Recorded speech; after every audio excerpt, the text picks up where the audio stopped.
అంబేద్కర్ ఒక్క మాలమాదిగలకే నాయకుడు కాదు.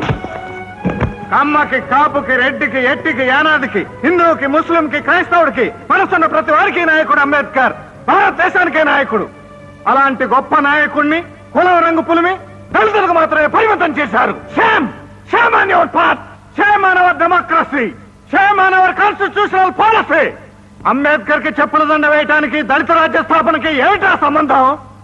రే రే రే నువ్వు ఎవరు అని అడిగితే నేను కమ్మని, నేను రెడ్డని, నేను మాలని, నేను బ్రాహ్మణని చెప్తున్నాడే గాని నేను మనిషిని ఒక్కడనే చెప్తున్నాడా? చెప్పొద్దురా. క్యాస్ట్ ఫీలింగ్ తో కొట్టుకుని తావండి. కులాల వారిగా విడిపోయి మతాల వారిగా పొడుచుకుని కమ్మ జిల్లా అని, రెడ్డి మండలం అని, మాల రాష్ట్రం అని గాంధీ గారిని ముక్కలు చేసినట్టే దేశాన్ని కూడా ముక్కలు చేసేయండి. సిగ్గొదిలి, శర వదిలి, నీతొదిలి, జాతి వదిలి, మంచొదిలి, మనసొదిలి నరుక్కోండి, పొడుచుకోండి. కళ్ళు రెండు పొడుచుకున్న జాతి కథ.